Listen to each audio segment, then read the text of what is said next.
Sa unang defensive possession niya sa court, ang natoka sa kanya ay itong si Caris LeVert. Bilis din kasi uminit na ito ni LeVert mga idol kaya si Dorian Finney-Smith na kagad ang pinatao na masasabi mong best perimeter defender na kagad nitong Lakers.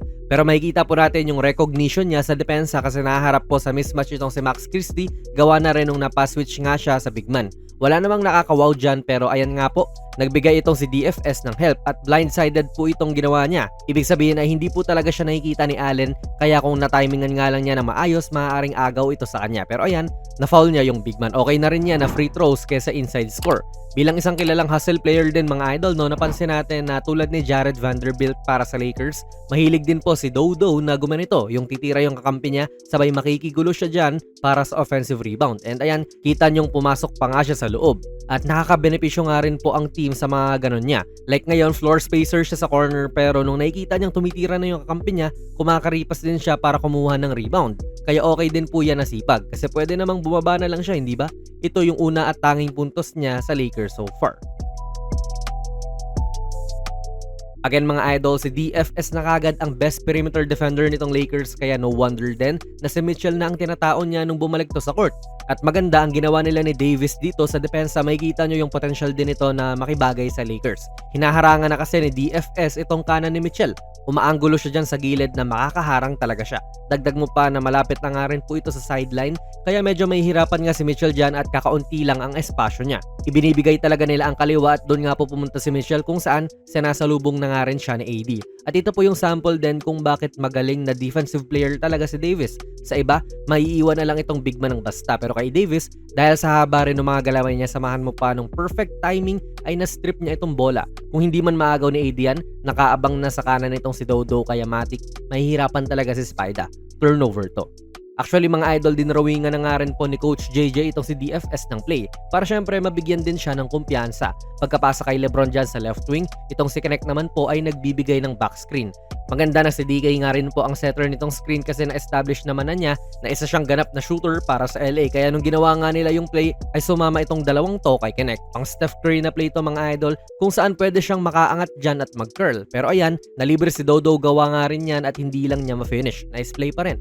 Trip ko rin talaga yung defensive awareness nito mga idol. Wala namang block dito or steal talaga mula sa kanya. Talagang aware lang siya sa mga nangyayari sa court at pine-prevent niya rin yung mga posibleng butas nga na pwedeng atakihin ng Cleveland.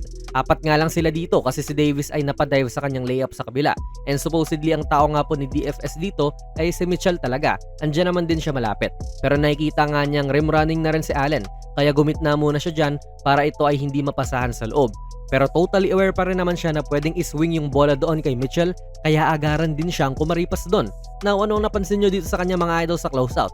Naging disiplinado po siya kasi pwede namang umatake si Mitchell dyan at pumipeke lang pala. Kaya aware nga siya sa posibilidad na iyon so hindi siya tumalon. Naka-challenge pa rin pero hindi tumatalon para hindi rin siya maiwanan na lang ng basta. Good defense talaga sa kanya at napa-emergency pass pa itong si Spida.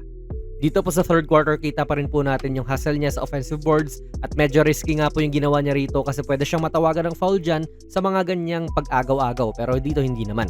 And yung versatility niya rin talaga ay dama dito sa unang laro niya mga idol para sa Lakers. Ngayon, big man na ang tao niya. Kanina si Mitchell yun na gwardiya naman. Hindi man ito yung best matchup talaga para sa Lakers. Like syempre, ang gusto mo ay big man din po ang tatao sa big man ng kalaban. Pero capable naman din po si DFS na bumantay ng mga mas matatangkad sa kanya. Ang kasama pa niya sa court dito ay sina Lebron pati Rui. Wala nga rin pong sentro ang Lakers ngayon kaya maganda na may versatile kang player tulad ni Finney-Smith na kayang sumolo sa depensa lalo pag pinopostahan at hindi na kailangan pang bigyan ng help. Although syempre first game hindi po may iwasan yung mga error like ito. Hinahabol niya si Stru sa mga screen at nung kinik out nga ang bola sa labas, makikita natin siya na tumapat naman dito kay Jerome. So okay na recovery nga rin yan at help gawa na rin nung naiwan na si Reeves doon sa close out niya. Ang problema nga lang ay bigla niyang inalisan si Jerome at bumalik doon sa tao niya. Pero ang iniisip ni Reeves ay dapat doon na lang nanatili si DFS sa harapan ni Jerome. Wala, lusot na naman tuloy. Bali yan, hindi po naging maganda talaga statistically ang unang laro ni DFS para sa LA Lakers. 2 points, 2 rebounds, 2 assists lang yan pero nakitaan naman natin siya ng positibong impact sa court gawa nung depensa at hustle na ginagawa niya. Nakita naman natin yon. Masasabi ko na improve talaga ang perimeter defense ng LA ngayon pag siya ang nasa court at kagamit-gamit din po yung size niya bilang isang 6'8 player para dumepensa ng iba't ibang mga posisyon. Pero kayo ba? Ano po ang masasabi niyo sa Lakers debut ni Dorian Finney-Smith mga idol? Ilagay niyo lang po ang inyong mga komento sa ating comment section sa baba.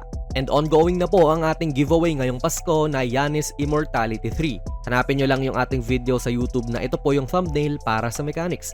Ilalagay ko na lang din ang link sa description and comments. Kung nagustuhan niyo po ang ating video ay pakipindot na lang idol ng like button, mag-subscribe ka na rin sa ating channel at ako nga pala si Jonas PB and as always, hanggang sa muli.